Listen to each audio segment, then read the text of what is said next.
The newest Magic set has some of the most unique new commanders ever printed. These are the legendary team-up cards that combine two legendary creatures on a single card while combining their color identities and abilities into a brand new commander.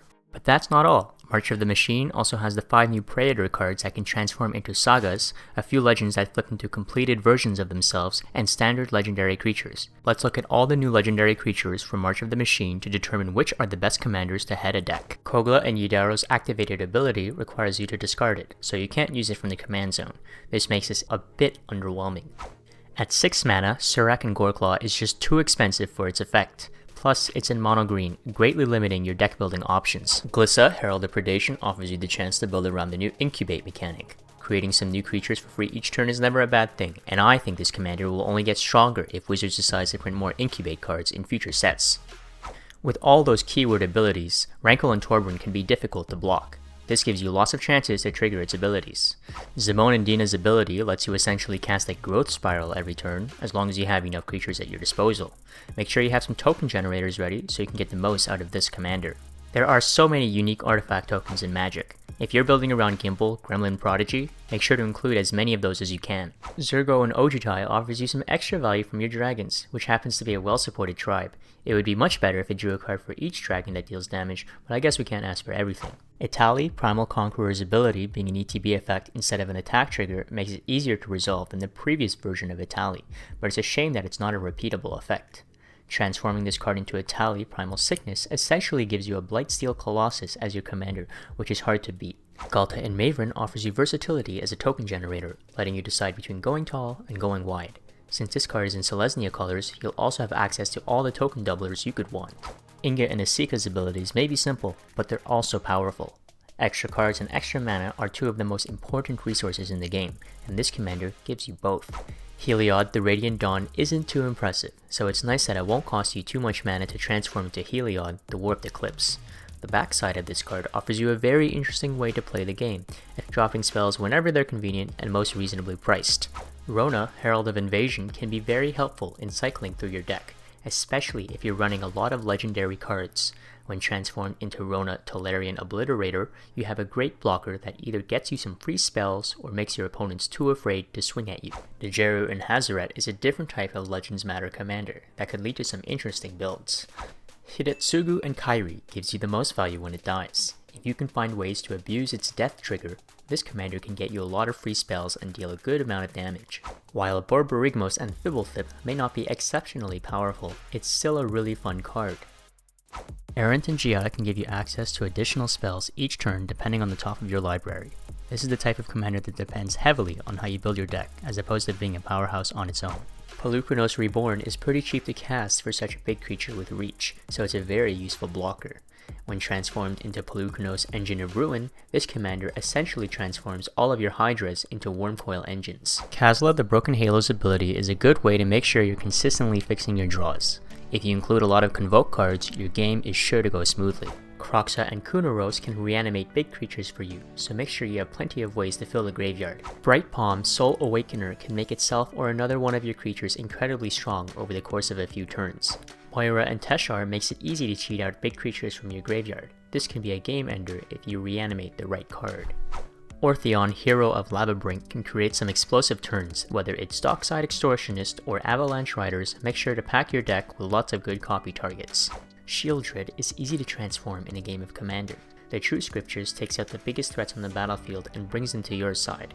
Once it transforms back into Shieldred, you'll also get another ETB trigger, clearing the field even further. Bant Humans is already good in Commander, and it only gets better when Catilda and Lier turns every creature in your deck into a Snapcaster Mage.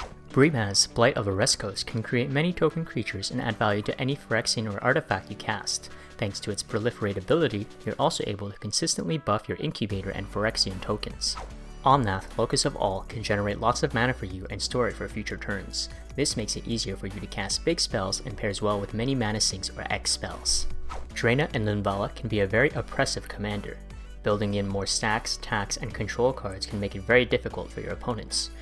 On its front side, Jin-Gitaxias is a decent way to draw some extra cards. However, this commander's true power comes from transforming it into the Great Synthesis. It fills your hand with cards and lets you later cast them all for free. Having a consistent way to give your creatures haste at a cheap price already makes Goro Goro and Satoru an effective commander. If those creatures can connect for damage right away, you'll create a 5/5 Dragon Spirit token, which is just great value. It's hard to recommend an expensive vanilla creature as a commander, but thanks to commander damage, it only takes a small buff for Yargul and Multani to one-shot an opponent. Since Saint Trath and Rem Carolus untaps each time you play a Convoke spell, it can help pay for multiple Convoke spells each turn. Eminence is always a great addition to a commander, because you won't have to cast Sidar Jabari of Zhalfir to trigger its first ability.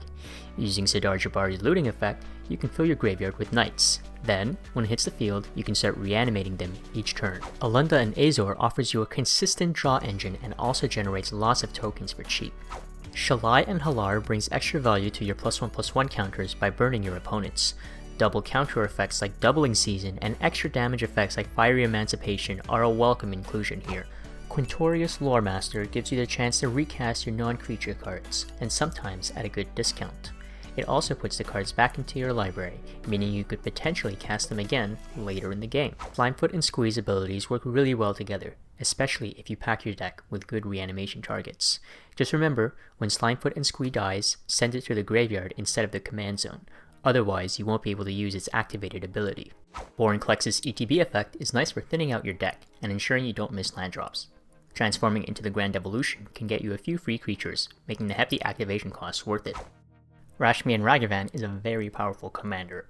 Even if you aren't able to cast the cards you exile, you're still taking resources away from your opponents. Getting a treasure token every time you cast your first spell helps you with ramping and mana fixing. Elesh Norn's ability is a good way to punish players for attacking you, which often makes them turn their attention elsewhere. The Argent Etchings makes a good amount of tokens, which can then deal a lot of damage with Double Strike. Ayara, Widow of the Realm, gives you the chance to turn your creatures and artifacts into damage spells. Combine this with powerful death triggers and you'll have a pretty punishing deck. Once you've flung a lot of your permanents at your opponents, you can transform this card into Ayara, Furnace Queen, and get them back one by one each turn for another use. Thalia and the Gitrog monster is one of the best combined legendary creatures. It takes the best aspects of both the original legends while taking away the punishing forced land sacrifice from the original Gitrog monster.